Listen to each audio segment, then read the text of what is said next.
guys, so we're here with Blitzkrieg Motorsports, and this is James, one of the owners of Blitzkrieg Motorsports, and he's going to give us an overview of, well, what is this, James?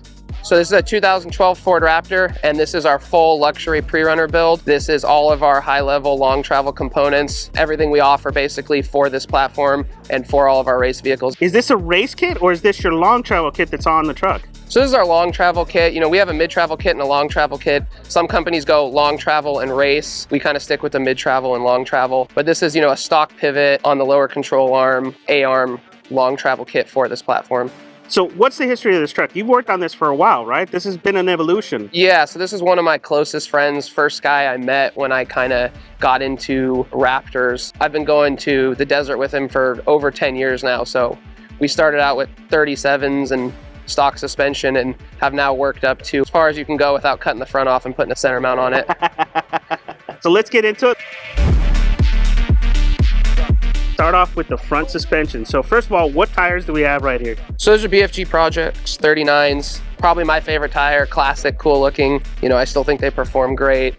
KR3s are cool, but I think these are just iconic, so we like to run these when we can. What do we have as far as suspension goes? So this is our two-wheel drive race kit. We also have a four-wheel drive kit. We have our mid-travel kit as well. So this is a two-wheel drive kit. Obviously, there's benefits to two-wheel drive versus four-wheel drive suspension. We can run our 2.5-inch race hub, which is a universal hub, 12-volt. Will go on any of our long travel kits, the trophy truck kits as well, and the race chassis. So it's a universal 2.5 race hub. So just a lot of added strength when you go to a two-wheel drive kit and better geometry. For the guys that don't care about having four-wheel drive, this is definitely the most ideal front package that we offer for a stock frame vehicle. What do we have as far as shocks? So he's got a 2.5 and a 4.0. We run a 12-inch stroke, 2.5-inch bump stop here. This kit will run a 4.5 if you really squeeze it, but it's just a little overkill. So 2.5 4.0 we think is perfect, but I think this is a really good package. And you can run pre-runner or race series. He obviously went race on both. And I noticed you have the dual stage, right? So you have two linear shocks giving you kind of that progressive feel. Correct, too. yeah. So running a dual rate on this vehicle with the weight, I think is really helpful. There's multiple ways to do this, multiple ways to set it up. We like to run this dual rate, and we usually run a little bit longer top spring. It's not necessarily what some people would call a tender. It's a little bit bigger for the way that this truck is set up. One thing that stuck out to me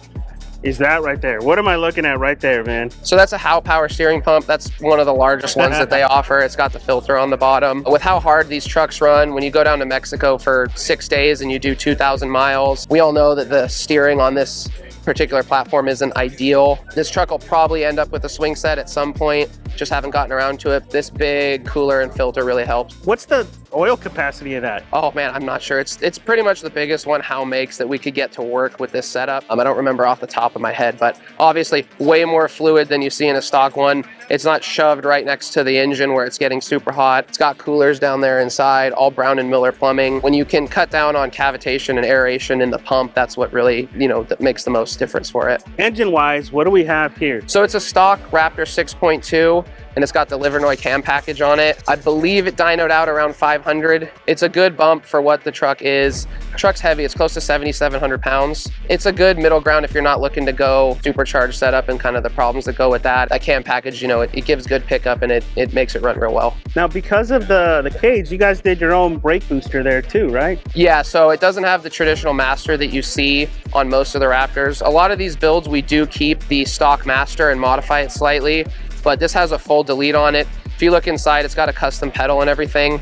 And this is closer to a race setup. So the brakes, when they're cold, are a little bit rough like you see on the race vehicle. So you got to let them warm up and get going, but it brakes really, really well. Another thing we want to do is a hydro boost setup at some point. It's on the list to get to when everyone has time. It's always an evolving build, right? Exactly. 10 years worth. It's never over. On the other side of the engine, let's take a look at that. So this right here, that's your oil filter. That's massive, man. Correct, I've never seen that. Much larger, and then the relocation just makes it so much easier for the serviceability. So when you build these pre-runners, we're trying to make everything easy to work on when you get stranded in the middle of Baja. So you all know where the stock filter is.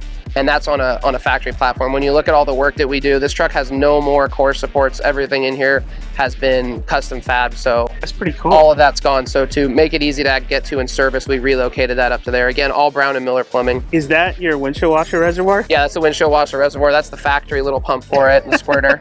What is that, like a quarter gallon? Yeah, it's really, really small, but I mean, it's how much do you really need to use it? That's still cool. And that's pretty standard for that little reservoir on all of our long travel builds. This is the most extreme. You know, we have varying levels of how we fab them. Some people will leave this upper core support, some people will get rid of it completely.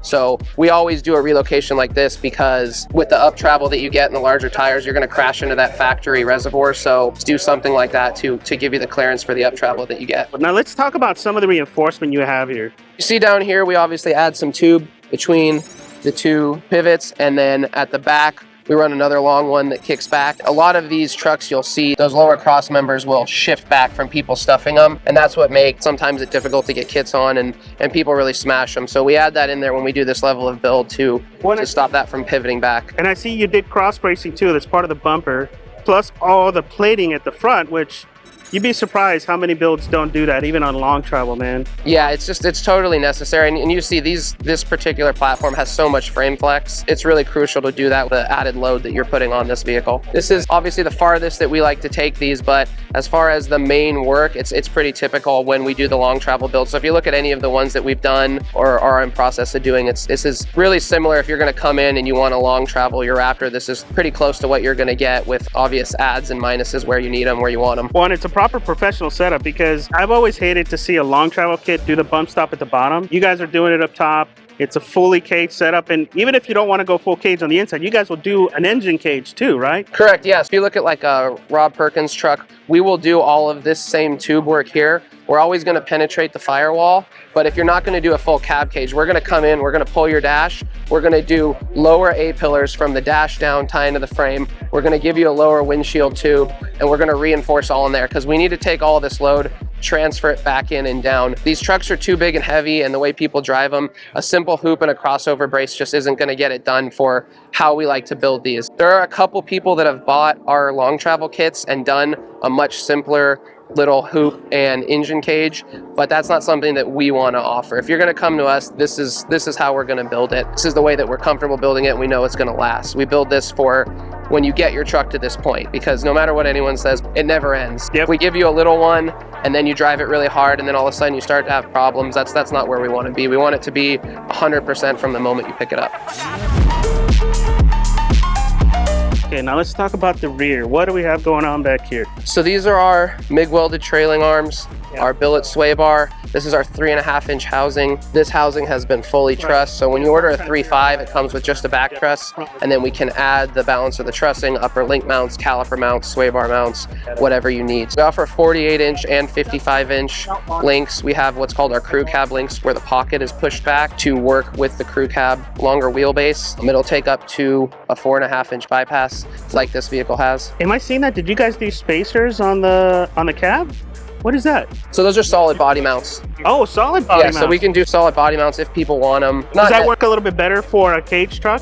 Yes and no. When you have a 4-link, I think so. When we're just caging leaf sprung Raptors, the way that we build the cab cage and the front kit, I don't necessarily think it's needed, but it's an option if you want it. For a full build like this, where you're tied in completely front to back, the solid body mounts are good. What are the shocks back here? That looks like what, like a 4 or a 4.5? So that's a 4.5. So that's a 2.5, 4.5 back here. 2.5 again. So similar as the front, right? Yeah, exactly. And people will run bigger coilovers. The coil spring is really just holding up the vehicle. The magic's happening in the bypass. So I don't think it's necessary to run a 3.0 coilover. It's a big jump in price there, and in a 2.5 with the proper spring setup, we'll get the job done, no problem. I know we didn't talk about the suspension travel up front, but what are we getting up front and what are you getting in the rear? Front on this, I believe, is strapped at 19. It'll do a bit more, but you know, when you get to the far ends of your travel, the camber curve gets undesirable, and it's really not necessary to get any more than that. It's plenty for a stock frame vehicle like this. I believe in the back it's strapped at 24 or 26. It's been several years since we measured it, but again, when you get past a certain point, all that extra droop travel is unnecessary. necessary. The only time you're ever going to see that is if you air the truck out. When you're going through the big rollers, you're never getting to the very bottom of that mid to high 20 inches you're getting in the rear. So these trucks are all about added up travel. The added up travel is what gives you the performance, and that's what you get when you go from mid travel with full stock pivot, stock coil bucket, stock motion ratio to cutting all of that out and getting the extra up travel. Looking at your back end, do you guys do a complete frame chop? Yeah, so on this one, what we do is we cut it right at the back here of the cab at the body mount.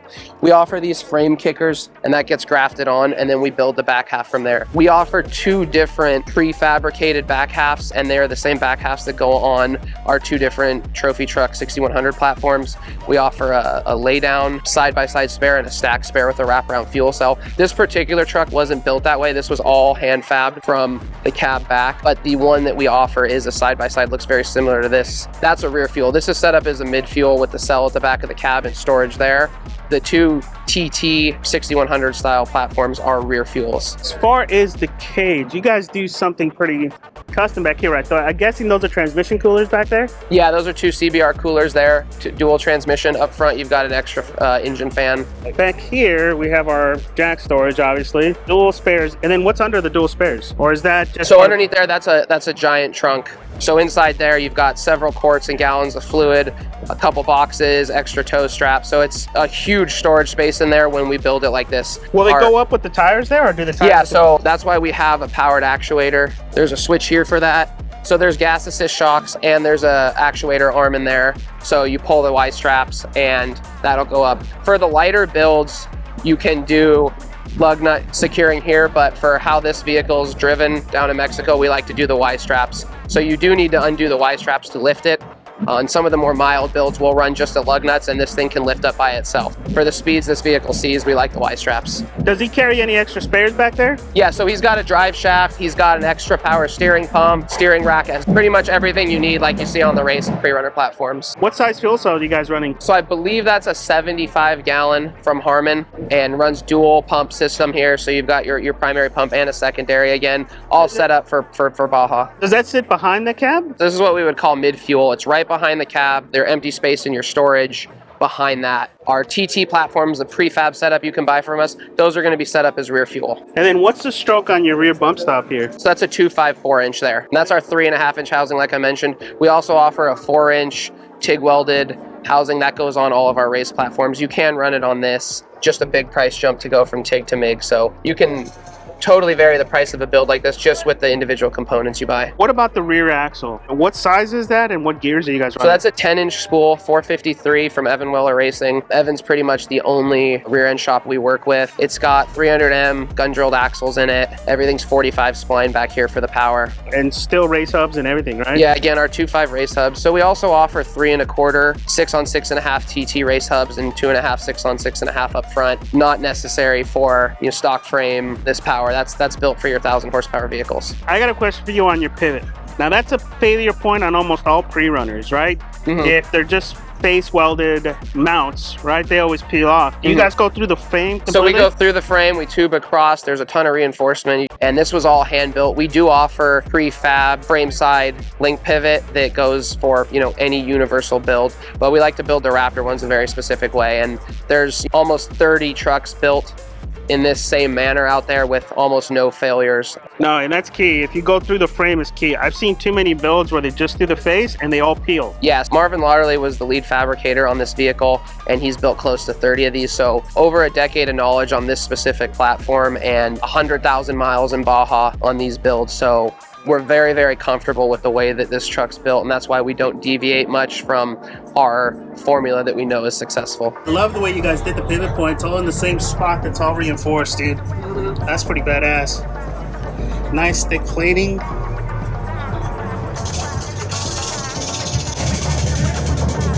Yeah, this thing definitely has the miles to back it up.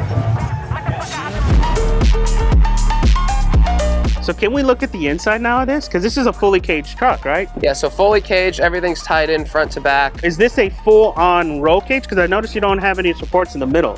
When you X the C-pillar and you fully X the roof, you tie in with down tubes, you tie into the front. The B-pillar is not super necessary on a crew cab platform. If we were doing a super cab, we would absolutely have X bracing there because that is the back of your cab and what's supporting you. When you have full Xing here and the ability to X out the top on a crew cab, the center section is not necessary and you're really just using it for your harness support.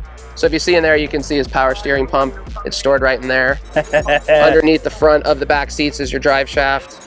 You got a nice cage all the way around. I like how you guys hid the tube work. Who did your interior? I believe it was a guy in Hugo who was in Santa Ana at the time. He's no longer around. We're using Expert for all of our interior now. Expert Todd? Todd is a great guy. Todd's You've seen awesome, some of the just, cages that we've done on mid-travel vehicles like Anthony's. He handles all of that for us. He does some classic cars for us. So we're pretty much working with Todd exclusively these days. Todd does good work, man. He did my my whole cab treatment. He did my custom seats. Solid dude. Yeah, everything they do is amazing. Let's take a look at the front. On the driver's setup, you got a racing steering wheel. I see intercoms. I see Lawrence. What's this little switch down here? Is that your cutoff? Yeah, so that's your battery control switch. So he's got dual batteries on here. So that's your switch to go one, both, or just second. I need to do that to my truck. Yeah, it's really nice when you go to the dual batteries to do that, and it just makes sure you don't have any parasitic draws. It kills the vehicle for anyone who doesn't know what they're getting into. It's got dual Lowrance. I got a parasitic draw right now killing my batteries. I don't know what it is. And I think it's an electrical issue with my truck, honestly. When you put this much electronics on it, this many lights, everything else that goes with these builds, more than likely you're going to have some kind of small draw. Did you guys do that right there? The moving the controls right there? So whenever we do a race steering wheel, we do that like that. That carbon fiber shroud is actually something that we make in-house now. It's pretty cool. So we have it in forged and standard carbon, and it just, when you get rid of the factory wheel and you have that gross area, it cleans that up, gives you a place to put the button panels so they're still functional. This particular build has fixed mounted seats. We can also maintain your electronics on your driver's seat, so we can actually put a race seat in and it can be adjustable if you have different people driving the vehicle, and make sure that your power mirrors still work and everything on your dash works with those buttons. I like how you guys did the light controls there, right? Took over that really useless space. You got fire controls, you got your radio, you got a 110 watt radio. And then what's this little gauge here off to the side of the steering wheel? So this particular vehicle, I forgot to mention, has E85 conversion on it. Oh, sweet. So that's for E85 monitoring. You can run E85 when you're available to get it. When you go down to Mexico, this particular truck has a bi-metal trailer with a large fuel cell on it. So we'll fill up with E85 and bring it down, but it will still run on Mexico gas if need be when you're in Baja. You can see the custom brake pedal there for the brake conversion that's on it. The cage looks pretty good, man. Your panels, you have to cut them. You have to do that. You can't avoid it. And that's again something Todd can clean up. It's really how far does each particular person want to take their interior work. You can go bankrupt doing interior if you want to do every little thing. I do like how the headliner is on this though. It hides a lot of that already, and it looks cleaner, right? It's not in your face. Yeah, it's personal preference. Fully hide it, reveal a little bit of the tube, reveal a lot of the tube. That's the cool thing when you're building custom fabrication. You can do anything you really want and make it look exactly how you want it to look. Very cool. Anything else to point out on the truck? Just the crazy lighting and wiring on it. Ian at Triumph Performance did all of the wiring on it, so it's got a much stronger alternator to run all the electronics on it with all the LP9s, squadrons, and you got XLs behind the grill up front, the extra Lowrance, radio, the large dual fuel pumps, your coolers. There's a lot of power that goes into this rig, so quality wiring is super important, and a stronger alternator or a dual alternator setup is definitely necessary for this type of stuff, so you don't run out of battery 500 miles in the dirt in a day. So it's a really cool build, James, so really appreciate you kind of taking us through it and showing us what it's all about. How does somebody get one of these kits, right? Because essentially the front end is your long travel kit on this, right? Correct. And then you guys also do mid travel and stuff like that. So how does somebody get some of these? So any of this stuff you can get on our website. If you scan the QR code on the sign we have up front,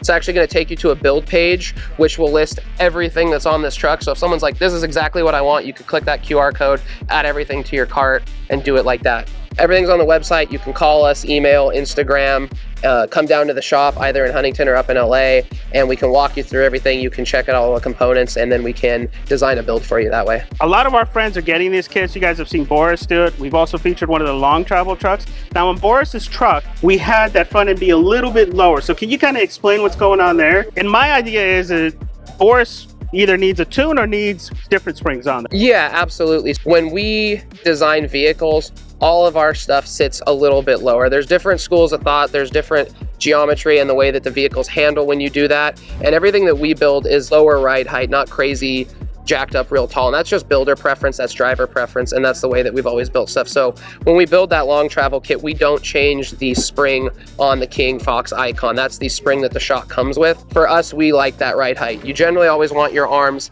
flat, you know, parallel with the ground when you build. A lot of other platforms are kind of jacked up. Again, it's just preference, driver, builder, etc. So a lot of the other platforms, if you just go in and say, hey, I want this kit, they're going to change the spring on that OEM 3.0 Fox or King. We have not. If someone tells us they want more ride height, then we will change out to an iBox spring, and it'll get you to where you see a lot of the other truck. People want that, we'll absolutely do that. That's something we need to do for Boris. I told him we'll take care of it to get him a little more ride height. So you're their lead fabricator right now, right, for BMS. What's your mentality to putting something like this together, right? Because there's a lot of shops out there doing builds like this. I see a lot of the differences with the BMS kit. It's one of the reasons why I'm featuring it on my channel.